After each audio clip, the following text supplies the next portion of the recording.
Yes, welcome back to the channel. If you're new here, make sure you like, share, and subscribe. I'm trying to get my subscribers up. You know what to do, support the boy. And yeah, man, let's get straight into it. So cool, this video is gonna be about Eubank and Conor Benn, Chris Eubank Jr. and Conor Benn. Obviously the fight last night. Where do I wanna start?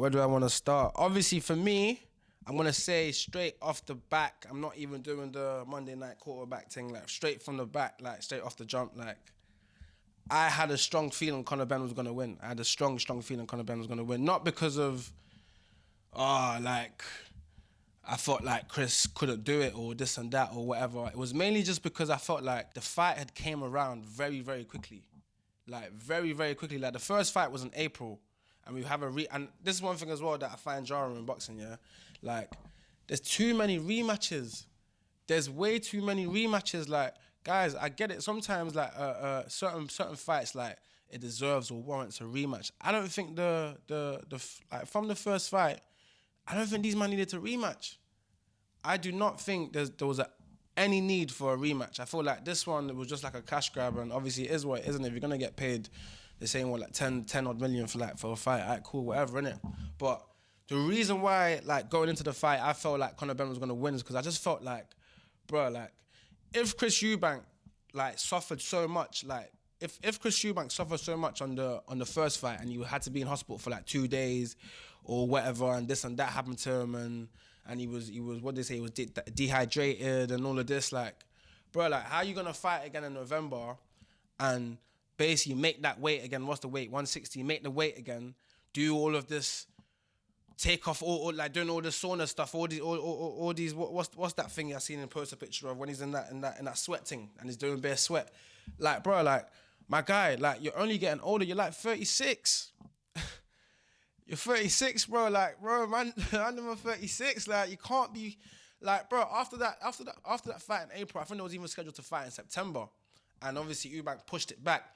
From then, I knew. I'm not even trying to do that vision thing or I told you so thing. I never publicly said it. This is my first time that I'm saying it, so all you can do is take my word for it, innit? But I just had a sneaky feeling. I felt like Conor, he's younger, he's fresher. Like, after that fight in April, like, Conor was out in New York or something. I'm sure he was out in New York for some next fight or something. I'm sure he was out there mingling with people. Like, he looked fresh. He didn't look like he had a fight last week. He didn't look like it didn't look like he just had like a 12-round proper demanding, like, bust up, like proper scrap. I'm gonna say, like, that's what they went through, was a war. So for Chris to take this fight again and commit to the same circumstances of all of the flipping hydration clauses and all of this stuff, like, bro, the writing's on the wall. Obviously, from the first round of the fight, I wouldn't say from then I knew straight away, car. To be fair with you, even when it was walking out, I'm gonna be honest, even when it was walking out, yeah, when I seen Chris walking with 50 Cent, obviously I'm a big fan of 50 Cent. 50 Cent's one of the reasons why man even started rapping, innit? So I'm a big fan of 50 Cent. When I seen that, I was like, raw. Like, I hope Conor's not rattled, innit? Cause I was feeling like, yo, like, I know Conor likes 50 Cent himself. I was thinking, I hope Conor's not rattled, innit? Do you know what I mean? Cause, boy. But, yeah, when I seen that, I was thinking, Chris might have something stored that might give him a little spring up his step. Like, he might feel ready for this one, innit? But I don't know, man. First round, he didn't really look menacing. It didn't look like he was really trying to do anything, but I wouldn't say Conor was trying to do anything either. I feel like the first round, it was both of them was kind of feeling each other out, innit?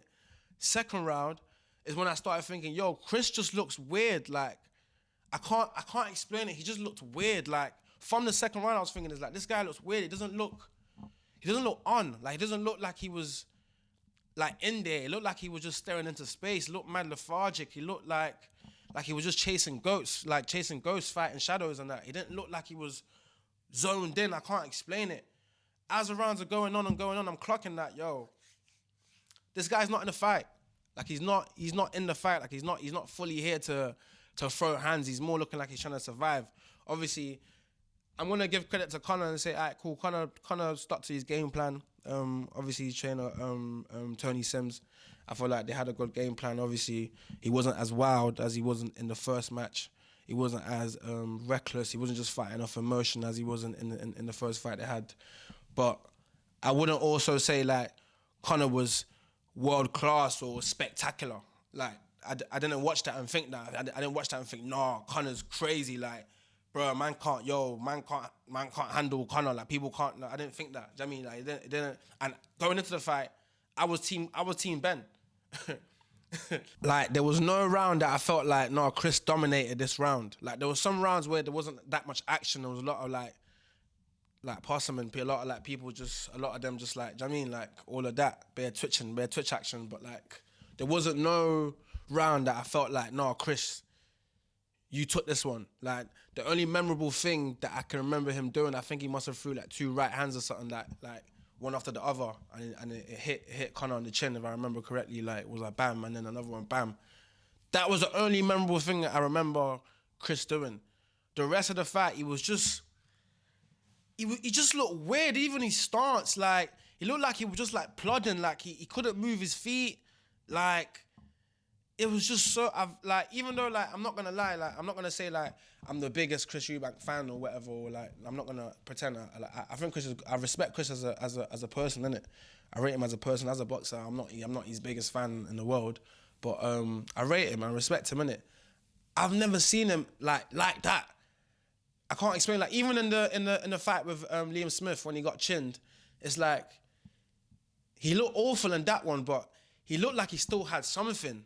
In this one, it looked like he had nothing. It looked like he was just fighting off the reputation of the family names. Like, do you know what I mean? Like, it looked like he had nothing to give. I don't know if that was all of like the weight cutting and all of this, and maybe that's why he was posting so much weight stuff and all of this and talking about weight and how it's so difficult for him to make the weight and things like that. Maybe that's what I don't want to say it was like a pre-made excuse or whatever, but. Nah, man, he just like the first fight was definitely better than this one, but he didn't show up. Chris did not show up. I don't know what was going on. I don't know what's happened. Obviously, in the press conference after, I think Chris did mention, obviously, and Ben Shalom mentioned something about that it was a difficult camp and there was different stuff happening in camp and things like that, but. I don't know, man. I don't know. Like, that's not even like, bro, I don't know. Like, what I seen looked like somebody that's a shot to bits, like a shot to bits fighter. Like, you are donezo. Like, it's time. Like, you've went to the world too many times. You've had a bit too many fights, like wars, and you've just got nothing left. Like, I don't know if you might have seen that Ian Beale thing when he's like, I've got nothing left. Like, it felt like that, bro. He's got nothing left. Like, he just had nothing left. He had nothing to give from the first round, and you literally came out with 50 Cent, bro. Like, come on, man. Like, he came out with 50 Cent, and that's what you're doing. Like, bro, I don't know, innit? But obviously, I do hope. I would like to see Chris retire. I do hope he does retire. I don't think he's going to. Personally, I feel like if the right money's on the table for the right person, right fight, I think he'll do it. Cause obviously, like, money talks, man. That's a sport. That's a sport. These men are in, and obviously Chris at the same time, like at this rate, Chris is a prize fighter. Like he's not gonna fight for. Do you know what I mean? Like, I don't think he's here for like legacy or glory. He's just trying to make bank, and more power to him. I don't even knock him for that. Do you know what I mean? At the end of the day, like you gotta make your bread in this thing, innit? Do you know what I'm saying? But yeah, man, I don't know where he goes. I don't know where he goes. But for Conor, like, he can do a lot. I think Conor's like, what, 28, 29 or something. He can do a lot. Obviously, he's not a spring chicken anymore. What's my man's name? Crocker. I think Crocker's got a belt. I'm sure Crocker's got a belt. Let me check. Let me double check this. Yeah, I think, I'm looking at it now on BoxRec. I think, yeah, Lewis Crocker's got an IBF World welterweight title. I think Conor can probably go for that. But at the same time, I don't know how interested Conor is in them kind of fights. I feel like Conor, where he's at now, and with the whole gap in his career, with the whole thing with the PEDs and that and everything and blah blah blah, and obviously having to prove his innocence, and obviously these two fights with Chris Eubank, it's kind of like took him off course of the course he was going on before. Do you know what I mean? I feel like he's now going down a different route, and I feel like as much as I think it would be nice for him to mix it up with someone like the British fighters, I mean, like British level, like, and maybe like see what's going on in European level. I feel like Conor's just gonna go for the juggler, mate. I feel like whatever's a big fight, that's what Conor's gonna go for. That's what I personally think, and I don't know if he's really too bothered about flipping the belts and all of that and this and that, because even to go back to that weight, like it might be difficult. It might be difficult. Like obviously this fight was at what 160, and I think it's Conor 148. Is that what he is? Let me double check. I think Conor's 148, isn't he? Yeah, I think he's meant to be at 148. Now, can he actually get back to that weight? I don't know. It's very difficult. It's a difficult one, isn't it? Because obviously with boxing and with like, as you get older and things like that, you can't be yo-yoing in weight. Like you can't be this weight. You go up and you go back down. From everything that I've watched and I've seen and what I've heard other ex-boxers and people who are in the boxing world, what they say is like, yo, if you're doing all of that, it just mashes up your body. Like you just can't do it. Like you're not gonna carry the weight up you're not gonna carry your power up and down. You're just less resistant to punches. Like, do you know what I mean? I'm trying to say like so much things can happen from you doing that. Do you know what I mean? And it just, you've put on all of that muscle, all of that weight, all of that mass. You now have to take it off again, and it's very, very difficult. Like it's easy to flip in, put on muscle naturally and this and that, but to take it off and then you might even go back up again, like it's ridiculous. Like it doesn't really make a lot of sense. But obviously I know if the right paycheck, the right carrot is dangled in front of anyone really, like you can do anything in it. So I feel like Conor, at the end of the day, like Conor, it depends what he wants in it. I'm not too sure if he's really gonna go down chasing titles and things like that and fighting at British level and letting us actually know what level he's actually at. I feel like we don't really know. Like, we don't really know. Like, obviously everyone says, I'm looking at his box rep right now. Conor's best win is Chris Algieri, and it's like, bruh, what really is that? Do you know what I'm saying? And even these times, I was a massive fan of Conor. I was thinking, yeah, this guy could be something. I thought he was going on this sort of trajectory where like he's going up and up and up. Do you know what I'm saying? But it's like, we don't know. In 2025, we don't know what level Conor's actually at. And not to take anything away from him, but that win over Chris kind of like flatters to deceive, because it's like, Chris was shot to bits, mate. Chris was done, mate. Like, man, bro's got a flipping rehydration clause.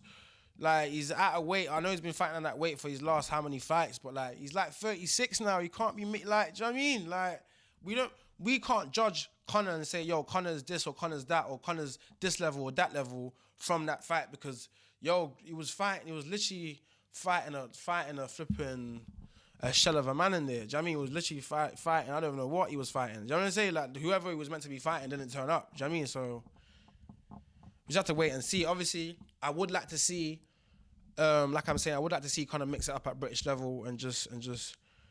I would like challenge Lewis Crocker, grab that belt, innit? I'm sure they said, was it Barrios or something, like, yo, go, like, do you know what I mean? Let's see what you can do. Like, let's see what you can do, like, at world level, see if you can actually mix it with the best of them. Let's see what level you're at. And even if you're not at that level, like, let's know where to actually place you, innit? Because I feel like Conor's got the brand and the push and everything around it, and then kind of like the name now, the stats now, but he hasn't got the fights, he hasn't got the wins on his record yet, and time's only going, mate. Like, time's ticking in. Like, you're not gonna, before you know it, Conor's gonna be like 32. Before you know it, Conor's gonna be like 36. So in that time, he needs to get a move on, innit? Really get a move on and show us like where he's actually at, what level are you actually at, and we can actually decide, innit? But all in all, I feel like that should be an end to the saga. I feel like we didn't really need a second fight. We got a second fight. I do not want to see a third fight. I do not want to see a third fight. Like, it's okay, like, it's done. Like, we've seen it. I think I even seen Nigel say something like he's done with Chris Eubank Sr. I think he said something like, because at the final weigh-in or final press conference before the fight or something, I think he tried to hug Chris Eubank Sr. and Chris just gave him some stiff shit. Chris gave him some stiff, like it was mad still. Like, even when I was watching, I was thinking, why didn't you just embrace him? But anyway, whatever. I don't think Nigel really liked that, innit? Because he said it in the interview, I think with IFL, that, oh no, he's done with him or something. But yeah, I don't want to see it again. I hope both of them just say into the sunsets. I hope flipping Chris I would like to see him retire. I don't think he's gonna retire. Conor, I would like to see him just mix it up with some actual noteworthy fights so we can actually see and place where you are. I'm a big fan of Conor Benn, like regardless of everything or whatever, what's going on with him or whatever. I actually do like Conor Benn in it. Like I like the story in it, and even like just with the fact of new boxers coming up, like the Ben Whitakers, the Moses the Talmers, and everyone. Like there's new boxers coming up, obviously with the recent rise of Fabio Wardley, but we need more names in it. And I feel like Conor Benn's a name. I feel like Conor Benn's is a name that can hold a bit of weight now. Do you know what I mean? And if he builds on this, will be a very, very recognizable name. Obviously with all the stuff that his dad's done and the legacy his dad's left to him, and that he can take on the world's his oyster, in it. So I'm a big fan of that. At the end of the day, I like things that's gonna bring more attention to the sport of boxing. And I feel like if you're a fan of boxing, like you can see good in that, if that makes sense, innit? So I'd love to just see him mix it up a bit more and just keep on doing his thing, innit? Like more power to both of them, really, innit? I'm trying to say, but that's about it for this video. If you enjoyed it, make sure you like, share, and subscribe. Please subscribe. If you got anything to say about what I've said in the video as well, literally leave a comment, man. We can have a discussion. I'm there, man. I'd love to hear your feedback. Love to hear what you thought about the fight as well. How did you view it? Do you know what I mean? Was it a good spectacle? Like it was a decent scrap for me, but it wasn't better than the first one. That's what I'm gonna say. But yeah, much love. Make sure you like, share, subscribe, leave a comment if you have anything to say about what I've said in the video, and love.